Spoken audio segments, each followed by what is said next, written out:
How did I went so many years without making a scarf top? I'll just never know.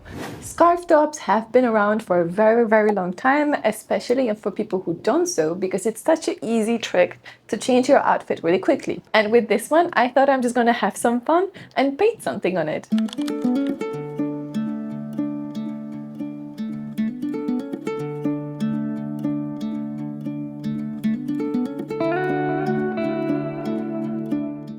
I made a scarf, I don't know if you remember, from real flowers. Well, that project didn't work. So after that, I bought an actual fabric paint, which I'm gonna try out today. I made some samples already because I wanted to see how it looks. And I tried a few different techniques and I tried different brushes. As far as I can tell, it holds it up really well because I washed the fabric before and I washed the fabric after, so that's the result. I'm gonna show you the zoom in really close. And then my note for this paint, if you're gonna use it as well, I don't know if it's the same for all of them, this is my experience. Once you add too much of a paint, it becomes a bit stiff. So especially with this fabric, which is so liquid, and exactly that's what we want to keep the liquidness, I'm just gonna use the paint and perhaps dilute it with a little bit of water. And with the sponge, I'm just gonna do the flower, just like impressionist painting, you can say. So this is a little bit of a different video, but I wanted to take you along with me on how I'm gonna make it. So let me show you what I have. I was thinking also about leaving the... Oh, I got scared. Sorry. It's okay. So this is the scarf in question. It's simple and plain. I already finished the edges all around it. Then I have a scrap fabric and I'm gonna use it just to test the brushes and just to test whatever I want to do on my main scarf. Then I have the paints that I was talking about. They only have 16 colors, but they also say that you can mix them up. So this is how they look like. They have actually a lot of neon colors, which are not my favorite. I'm really happy that they have white because the colors I was gonna go for, I wanted to be much muted, almost pastel, so I can mix them with white to just create the color that I want. Then I have some brushes, I have a lot of them. I also have a sponge because I was thinking about just dabbing the background to create a texture. It might work, it might not. I'll just try it on this fabric first. Then I have my little tray. Just to mix my colors, some kitchen towels, and then extra plates for the water and for more mixing of the colors if I need it. So as you probably can tell, I'm not an absolutely artist when it comes to drawings. It's not my strongest suits and that's okay. I'm also a perfectionist, so I was delaying this project a little bit and I thought I'm just gonna finally start it.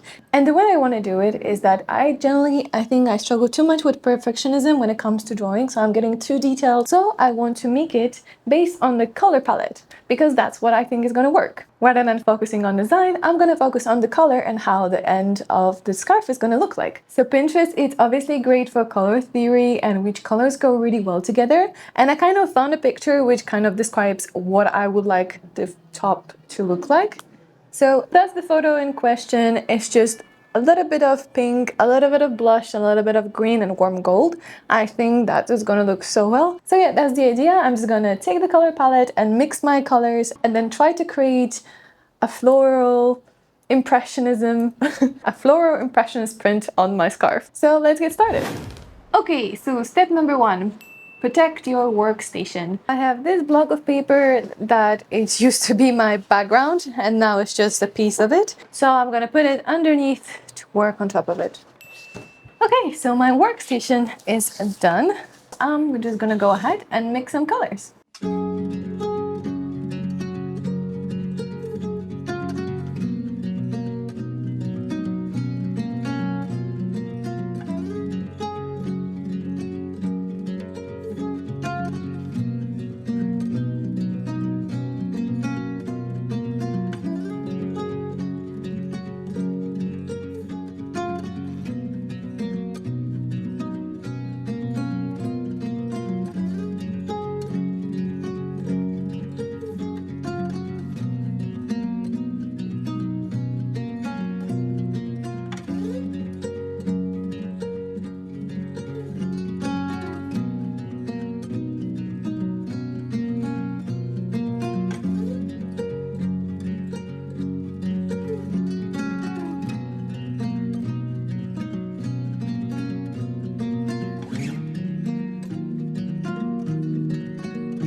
Okay, my colors are ready now. That actually took longer than I expected. And that's for comparison for real with. I think that's pretty close. I'm pretty happy with how they mixed up. And that's my color palette. Okay, so one thing that I want to test is how it works without the water and how it works with the water. So now I'm going to go ahead and start with the test. And for the meantime, you don't need to me explaining color theory or nothing about painting. So I'm just going to put a beautiful music for you to listen while I do my tests.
So I finished making the tests and those are the results. I just have to be very careful about the colors that I'm mixing, as this one was completely overpowered by the green. It kind of turned yellow, which is I'm not very fan of. So in the conclusion, I would say to this paint, it's really difficult to find a sweet spot. For this little swatch that I did, I made the fabric wet first and then just painted on top. That was quite more easy, and then it made all the colors blend as well. So perhaps I was thinking I might just go ahead and make the whole scarf wet. So therefore those colors are gonna bleed and blend, and it's so much easier. This is gonna be so much fun.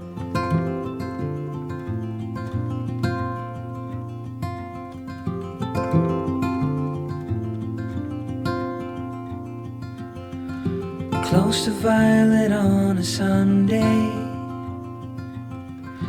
nearly made it into bloom. But I know, oh, the ordinary Monday turning back to blue. Long for what's to come, keep forgetting how to make it known before it's already gone.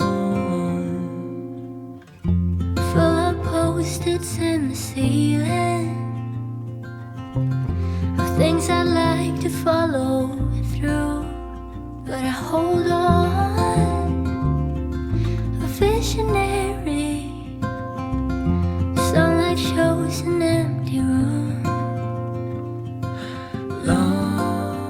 Are you ready to see the results? I think I can consider it neither a win, neither a fail. I really like the colors. I think they look very nice. The only thing I would say is the green that turned way darker than I expected. And also because I left it on the bubble wrap, I thought it's gonna add perhaps a nice texture, which I think it does when it comes to pink and oranges. This texture, it actually makes it look like flowers, so I do like it. But I do not much very like it at the green. It makes me look of either a fish or a snake. But I'll definitely wear it, and this project was quite fun to do. So let's just see how it looks like when it's on. You like it? Ta-da! Honestly, wearing it now, it doesn't look that bad. You can still see a bit of fish fish pattern on it, but I don't hate it. Oh, and I forgot to mention that I also cured the fabric by pressing it under iron for more than 1 minute, and then I also washed it. So that's how it's gonna look forever and ever. So that's it for this video. Thank you so much for watching, and I'll see you in the next one. Bye! Keep forgetting how to make it known before it's already gone. Looking back too soon is how you know. Did the moment